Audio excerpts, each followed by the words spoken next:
Semasa aku menulis coretan aku ini, ayahku masih di dalam penjara. Ayah dikenakan penjara berbelas-belas tahun kerana kesalahan membunuh. Aku berusia 6 tahun ketika itu. Aku tak ingat apa-apa. Terutamanya bagaimana ayah ditangkap, dibicara di mahkamah dan dipenjarakan. Seingat-ingat aku, ayah dah tiada dan aku sering bertanya mengenai diri ayah kepada emakku. Emak sering beritahu, ayah pergi kerja, ayah pergi kerja, ayah pergi kerja. Lama-lama, aku terus lupa pada diri ayah dengan alasan mak. Suatu hari, ayah akan pulang menemui kami. Kami pun percaya dengan kata-kata mak. Akhirnya, ayah tetap tak pulang-pulang juga sehingga ke hari ini. Sejak itu, aku hidup bersama-sama emak dan adik lelakiku tanpa ayah. Semasa di sekolah, kawan-kawan aku semua ada ayah. Tetapi aku aku selalu beritahu kawan-kawanku, ayahku duduk jauh. Dia bekerja di sana dan sekali-sekala saja dia balik bertemu dengan kami. Aku terpaksa berbohong ketika itu untuk mengelak daripada mereka terus mengicikku. Ada yang kata aku tak berayah. Ada yang kata pula aku anak pungut, anak luar nikah, macam-macam lagi. Kadang-kadang aku menangis dengan semua ejekan dan tuduhan itu. Tapi emaklah tempat untuk aku mengadu. Dia cuba nasihatkan aku. Katanya semua ejekan itu adalah tak betul. Suatu hari aku buktikan bahawa aku ada ayah. Ya, peristiwa itu telah berlaku. Aku tak tahu bagaimana kisah ini boleh terjadi. Aku di darjah 2 ketika itu. Emakku tiba-tiba berkahwin lain. Aku tak pasti emak bertunang ke tidak. Sedar-sedar, aku dapat ayah tiri. Muda juga ayah tiriku itu. Dia tinggal sekali dengan kami selepas dia berkahwin dengan ibu. Mulanya dia sangat baik dan melayan aku dan adikku seperti anaknya sendiri. Inilah masanya untuk aku perkenalkan dia kepada kawan-kawanku. Mulai dari saat itu, mereka sudah percaya yang aku mempunyai ayah. Tuduhan mereka terhadap aku selama ini semuanya tak betul. Padahal mereka tak tahu. Dia hanyalah ayah tiriku. Rasa seronok juga hidup bersama-sama ayah tiri, menggantikan ayah kandungku. Emakku pun aku lihat bahagia. Mulai saat itu, dia tak sebut lagi tentang diri ayah kandungku, seolah-olah dia telah melupakan ayahku. Rasa kesian juga dekat ayah. Dahlah dia di dalam penjara. Emak juga telah meninggalkan dia. Aku sekadar bersimpati pada nasib yang telah menimpa diri ayah. Namun aku tak berupaya untuk melawatnya, bertentang muka tanpa dibawa oleh emakku. Biarlah ayahku terus begitu. Namun suatu hari dia akan dibebaskan juga. Aku sering berdoa kepada Allah Subhanahu Wa Taala supaya ayah cepat keluar dan aku akan segera bertemu dengannya bagi melepaskan rindu. Itulah yang aku harapkan setelah berpisah dengannya sudah bertahun-tahun lamanya.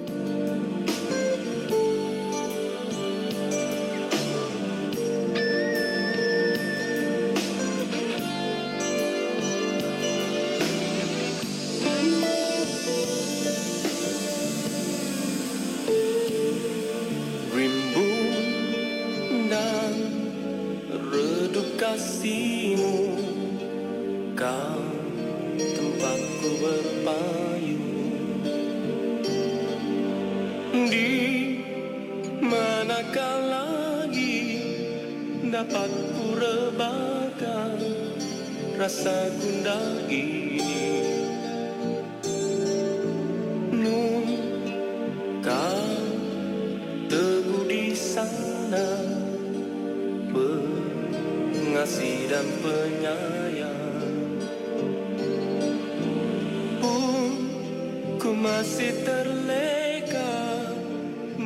meneguk isyamu walau ku sedari. Oh, nyamannya bila dipelukan rindu, mengimbaulah sentosa.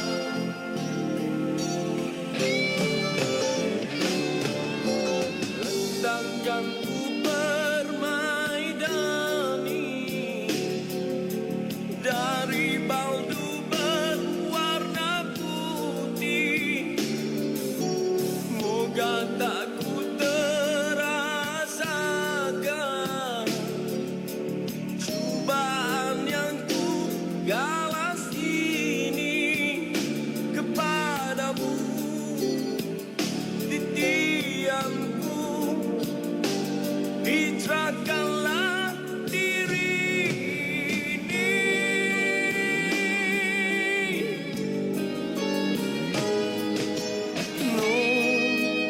Kau teguh di sana, pengasih dan penyayang. Pun ku masih terleka meneguk isyamu walau ku sedari. Oh, nyamannya bila dipelukan rindumu, mengimbaulah sentosa.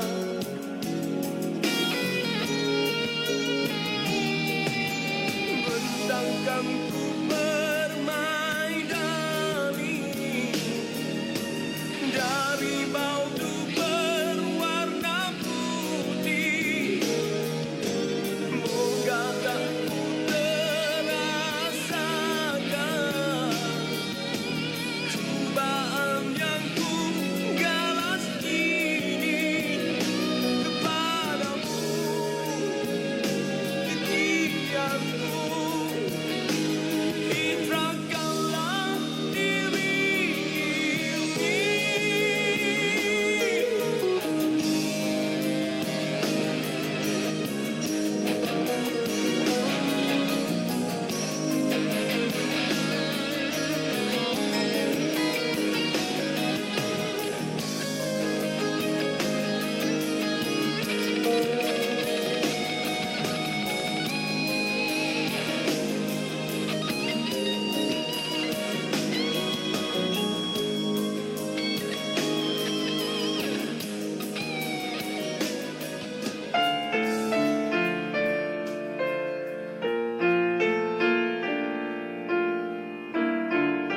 Masa pun terus berlalu.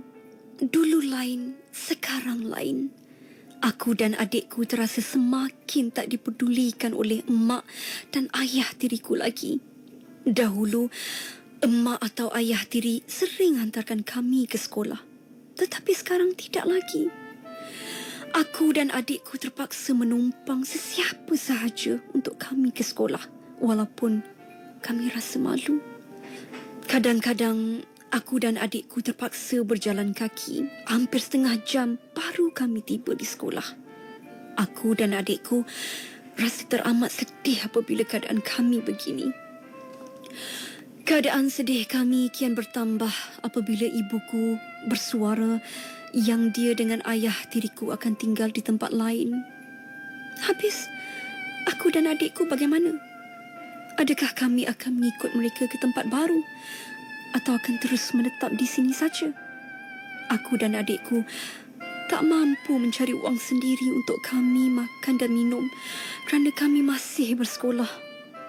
Adakah kami akan dihantar ke rumah datuk dan nenek kami yang berada nun jauh di kampung? Aku rasa ini dah tentu tak mungkin berlaku. Puncanya, datuk dan nenek tak suka akan perangai makku. Dia berkahwin tanpa pengetahuan mereka. Berita perkahwinan emak itu sampai ke pengetahuan datuk dan nenek hanya melalui orang lain. Itulah yang menyebabkan datuk dan nenek marah kepada emakku, dan sejak itu mereka tak mengambil peduli tentang emakku lagi. Habis sekarang nasib aku dan nasib adikku bagaimana? Rupa-rupanya emak aku telah membuat perancangan awal untuk serahkan aku kepada emak saudara aku yang aku panggil Mak Ngah itu. Dia adalah kakak kepada emak aku. Rumah mereka pun tak jauh dengan rumah kami. Sepupu-sepupu aku tu pun sangat rapat dengan kami, dan kedatangan kami ke sana sangat-sangat dialu-alukan. Begitulah kedatangan kami diterima. Tetapi sampai hatinya emak kami tu. Dia begitu mudah menyerahkan kami bulat-bulat kepada Mak Ngah tanpa memikirkan akibat buruk yang akan menimpa. Selepas aku dan adikku diserahkan kepada Mak Ngah, emakku dan ayah tiriku terus berlalu. Mereka berjanji akan datang melawat kami dalam sebulan 2 kali atau 3 kali, di samping memberi wang belanja. Ya, itulah yang berlaku pada awalnya. Tetapi selepas itu, emak dan ayah tiriku dah tak kelihatan lagi. Sejauh manakah Mak Ngah boleh bersabar dengan situasi seperti itu? Dah terdengar rungutan dari bibir Mak Ngah berkata itu dan ini, termasuk wang belanja kami yang dah tak dihantar oleh emakku. Selepas itu, aku dan adikku terus menjadi sasaran kemarahannya. Ada saja yang kami lakukan, semuanya tak kena di matanya. Sehinggakan makanan kami dicatunya. Aku dan adikku hanya diberi makan sekali sehari, iaitu pada hari tengah harinya sahaja. Pada malam pula, aku dan adikku terpaksa berlapar.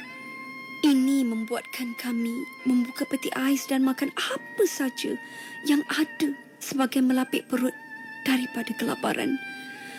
Perbuatan kami ini tak diketahui oleh keluarga Mak Ngah. Aku tahu perbuatan kami itu salah.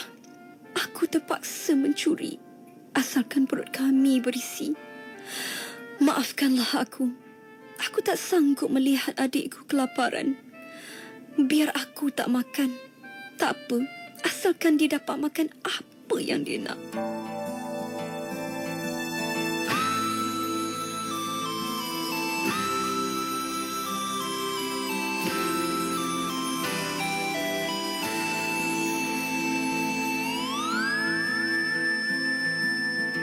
Jangan kau hujaniku dengan pertanyaan, karena pasti akan mengecewakan. Pahamilah pengertianku ini. Setiap insan punya perasaan. Setiap cinta perlukan pengorbanan. Walau sekejam ini yang ku lakukan, sanggup berpisah demi kemanusiaan.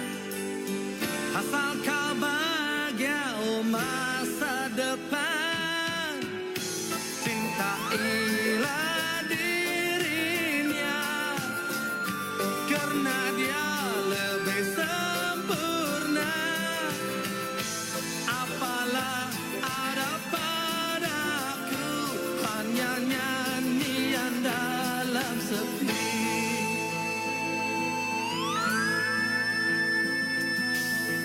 Renunglah sejenak, besakan antara berlian dengan kaca, mana lebih berharga. Pandanglah ke atas keluargamu di sana, turutkanlah kehendak mereka. Biarlah aku sendiri bernyanyi dalam sepi. Anggaplah diriku sepotong mimpi. Usah kau tangiskan pada perpisahan ini. Pergilah kepadanya, selamat tinggal.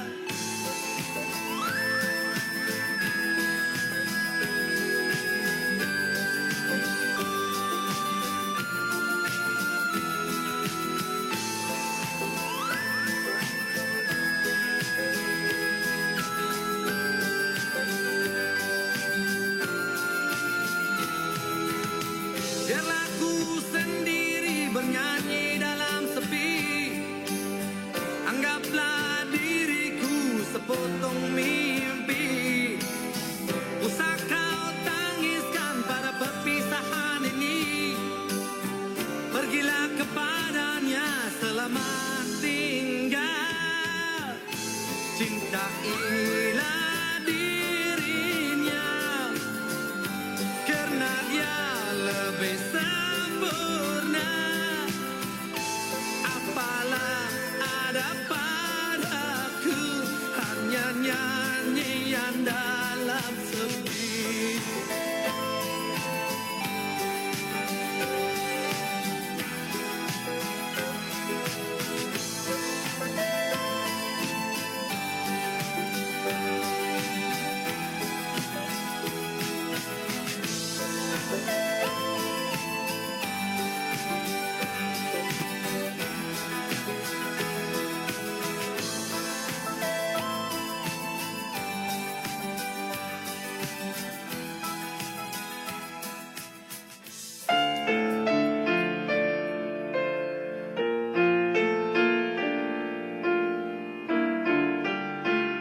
Adakah perbuatan aku dan adikku itu tak disedari oleh Mak Ngah buat selama-lamanya? Sekarang, Mak Ngah dah perasan apabila melihat makanan di dalam peti aisnya semakin berkurang. Dia dan Pak Ngah mengintip kami pada suatu malam.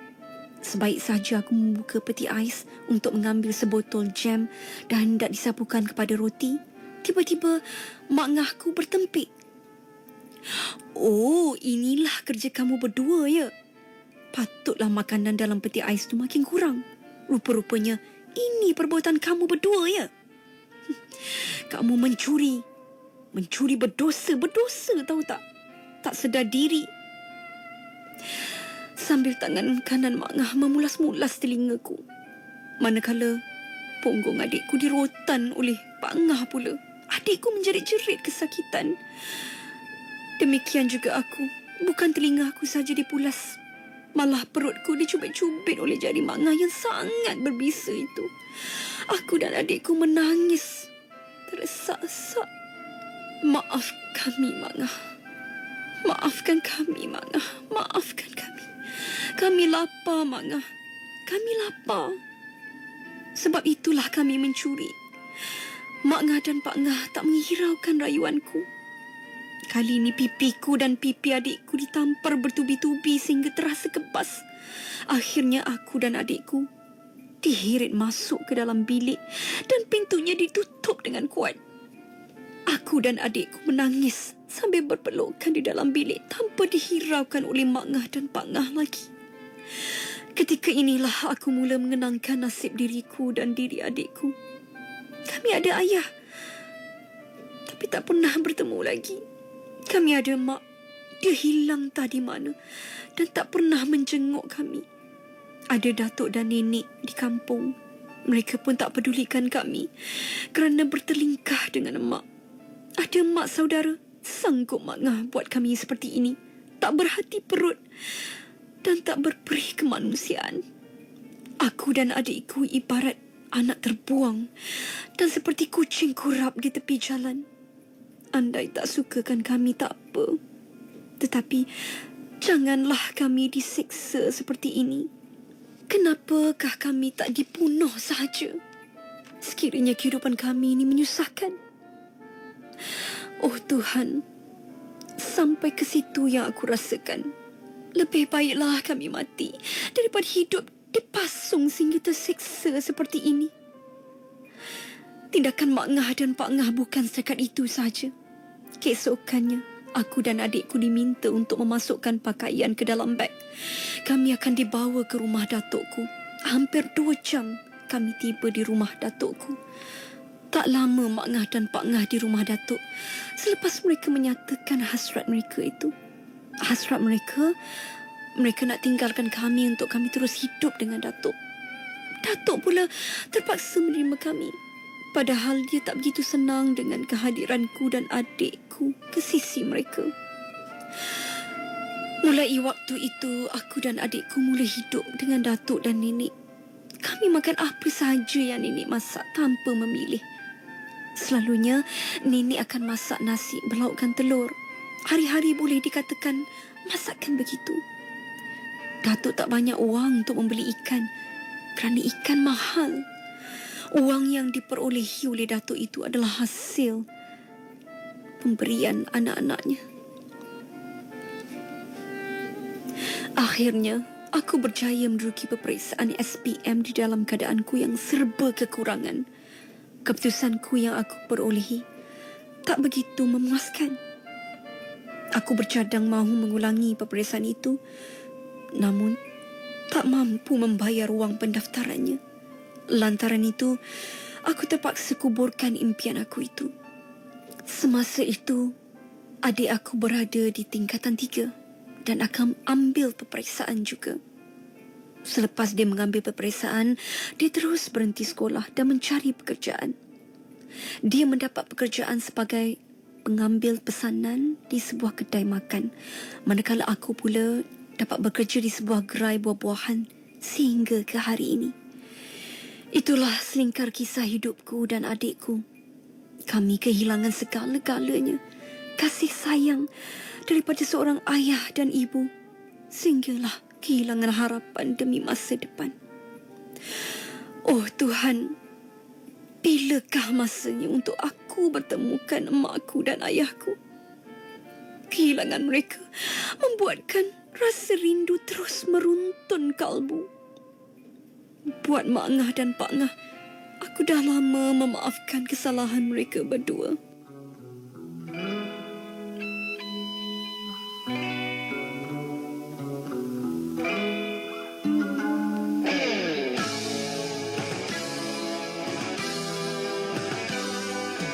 Air mata yang berderai, siapa yang menghapuskan?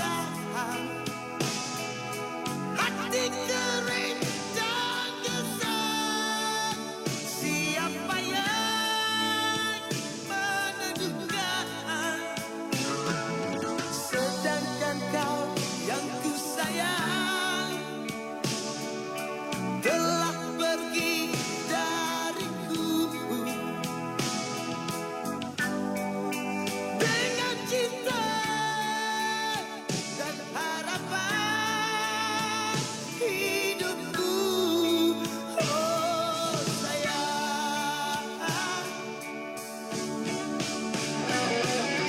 tiada lagi ku dengan hidupmu, tiada lagi derai tawamu. Hanya kesepian yang kian mencengkam jiwaku. Malam-malam dingin membeku, hari-hari kian kelabu. Dalam doa kudus ku sebut namamu, cintaku.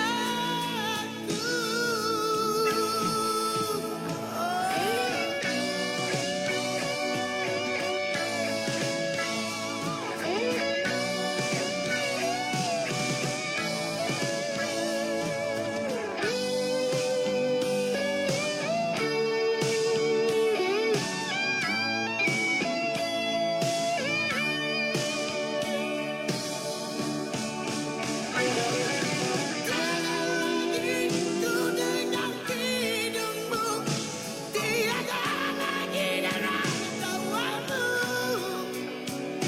Hanya kesepian yang kian mencengkam jiwaku. Malam-malam dingin membeku, hari-hari kian kelabu. Dalam doa kudus ku sebut namamu, cintaku. Oh sayang, damailah kau di sana.